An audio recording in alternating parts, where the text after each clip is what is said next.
got no family, no friends. I'd rather be alone.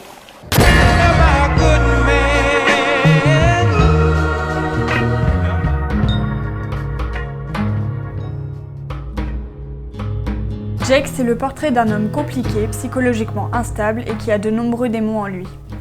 Un homme profondément seul, convaincu que son destin est scellé, le poussant à s'autodétruire. C'est peut-être l'un des personnages les plus compliqués à comprendre.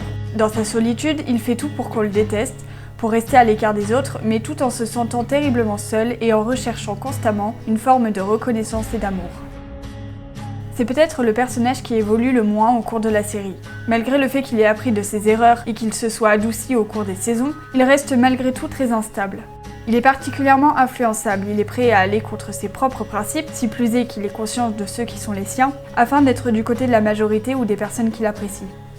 Now she's all alone in the world hoping for a few kind words, a few kind faces. I wasn't the only one. That doesn't make it right.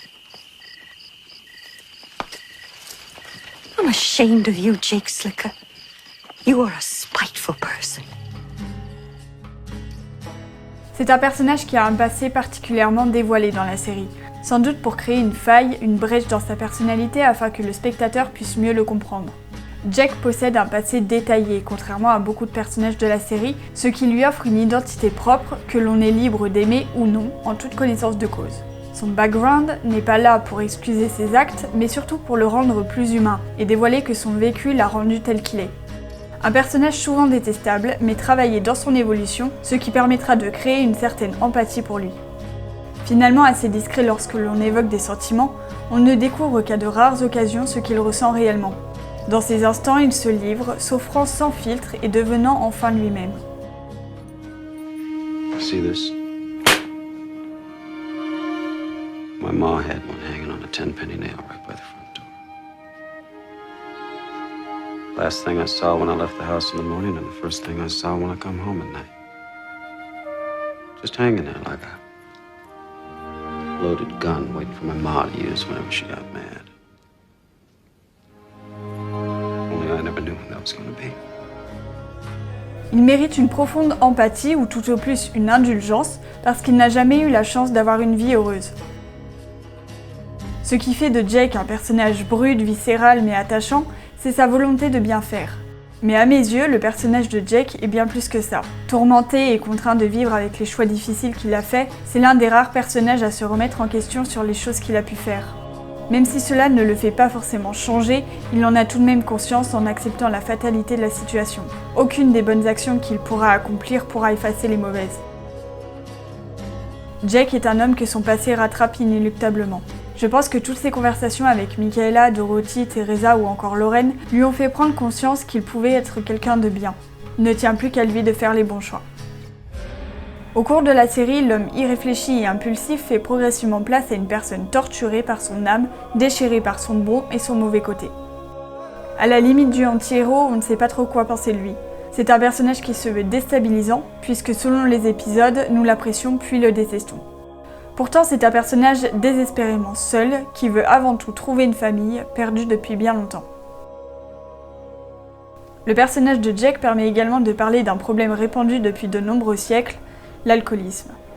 On sait aujourd'hui que certaines personnes sont plus à même à devenir alcooliques que d'autres, notamment à cause de certains gènes qui se transmettent de génération en génération.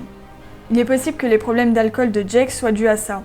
Son père l'était visiblement, c'est qu'il lui a sans doute donné une facilité à tomber dans cette dépendance. Au cours de la série, on le voit régulièrement replonger, souvent lorsqu'il est psychologiquement instable.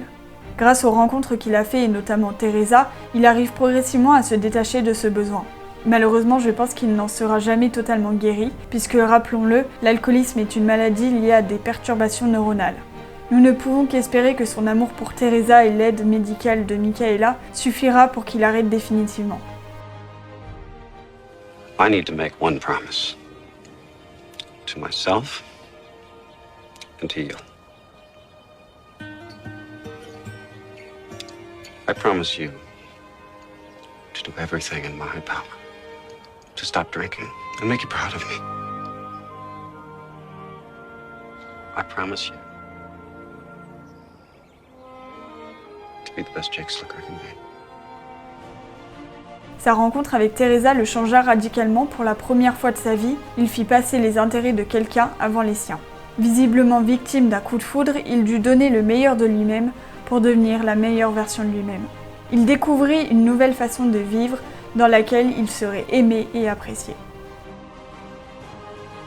Son duo avec Hank ou Lauren apporte de la légèreté à la série. L'un des gros points forts du personnage est qu'il apporte souvent un côté humoristique, des moments où le rire prend le pas sur le reste. I'm sorry, Hank. I didn't mean nothing by it. But you gotta admit, it was pretty funny. Comme dit précédemment, Jake a eu une enfance plus que compliquée. Né d'une mère violente et d'un père alcoolique, son futur s'annonçait chaotique, et cela ne rata pas. Sa mère l'a battu toute son enfance, puis est partie sans jamais revenir, le laissant avec son frère et sa sœur à la charge de leur père. Par la suite, il perdit son frère et sa sœur alors qu'ils étaient encore bébés à cause de son père qui était trop ivre pour aller chercher un médecin. Et enfin, à l'âge de 7 ans, son père l'abandonna à son tour pour aller chercher de l'or dans l'Ouest. Ce passé plus que traumatisant, vous en conviendrez, le marqua à vie. En grandissant au sein d'une famille déséquilibrée, très loin du confort familial, il perdit espoir en l'avenir. Son vécu explique en partie son comportement, non pas que cela pardonne tout, mais ça permet de mieux comprendre ses réactions. C'est un homme déchiré par son passé. Dans ses yeux se lit la tristesse et l'amertume de la vie accumulée depuis tant d'années. Souvent mal aimé des fans, et à juste titre, c'est un personnage qui m'a longtemps laissée indifférente. Non pas que je l'aimais pas, mais simplement je le trouvais facilement oubliable. Parce que Jake est un homme violent, raciste, misogyne, mais surtout influençable.